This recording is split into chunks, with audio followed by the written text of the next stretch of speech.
안녕하세요. 치유의 봄의 김유정 변호사입니다. 성범죄 피해자분들께서는 할 수 있는 법적 절차가 두 가지 방법이 있을 수 있는데요. 가해자가 공무원인 경우에는 피해자분들께서 하실 수 있는 조치의 특수성이 있어서 오늘은 이에 대해서 알아보도록 할게요. 일반적인 강간, 강제추행 외에도 통신매체 이용 음란죄도 포함이 되고요. 스토킹 범죄도 포함이 되고 공연 음란, 카메라 촬영, 성과 관련된 범죄들이 대부분 포함된다고 생각하시면 될 것 같아요. 생각보다 되게 간단해요. 고소 과정은. 일단 신고가 접수가 되면 피해자부터 조사를 받고요. 그 다음에 이제 순서로 조사가 이루어지는데 결국에는 그런 진술들 그리고 제출된 증거 자료들을 토대로 수사기관에서 가해자에 대해서 혐의가 있다라고 보게 되면은 검찰로 넘기고 검찰에서 이제 법원으로 넘기고 이런 과정을 거치게 되는데요. 보통 많이들 하시는 질문이 직장에 이 고소 사실이 통지가 되는지를 많이들 여쭤보는데 일반적으로는 그렇지가 않거든요. 가해자 입장에서는 뭐 구속되지 않는 이상은 얼마든지 직장이나 가족 모르게 진행을 할 수 있는데 국가공무원법상 수사기관은 수사를 시작한 때 10일 이내에 소속기관의 장에게 이걸 통보하도록 규정이 되어 있어요. 이렇게 규정을 하고 있는 이유가 형사처벌을 받게 되면 당연퇴직 사유로 규정을 별도로 하고 있거든요. 특히 성폭력 범죄 같은 경우에는 굉장히 엄하게 규정이 되어 있기 때문에 벌금으로 100만 원 이상의 형만 선고되어도 가해자는 당연퇴직 사유에 해당할 수 있습니다.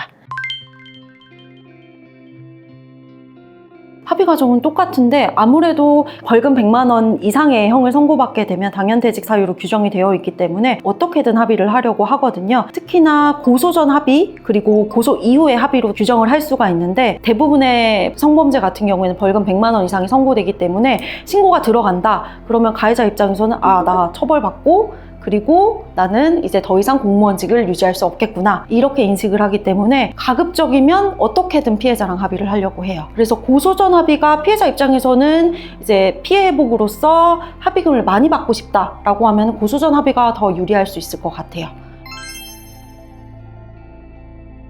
제가 진행했던 사건도 구체적으로 얼마라고 말씀드리기는 어려운데 피해 내용에 비해서는 정말로 많은 금액을 받으신 분이 있어요. 범죄 내용이 강제추행이었는데도 불구하고 억 단위 이상으로 넘어가는 사건이었거든요.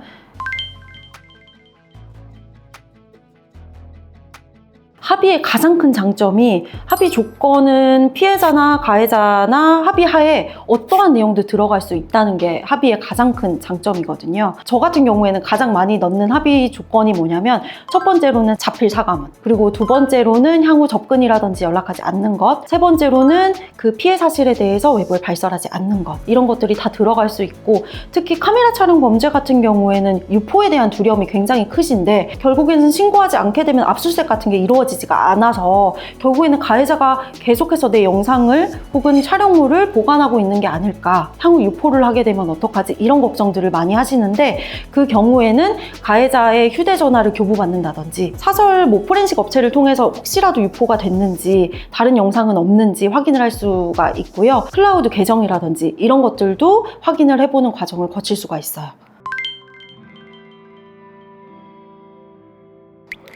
상황에 따라서 너무 다를 것 같아요. 가족이나 혹은 제가 합의금 쪽에 좀 포인트를 맞춘다라고 하면은 고소 전 합의 쪽으로 좀 생각을 해볼 것 같고요. 가해자에 대한 엄한 처벌, 일반 형사 처벌 외에도 이제 징계 절차라든지 당연퇴직 사유를 말씀드렸잖아요. 가해자의 범행 수위를 봤을 때 내가 더 이상 용서를 못 하겠다 싶다라고 하면은 그냥 고소를 하지 않을까 싶어요, 저는.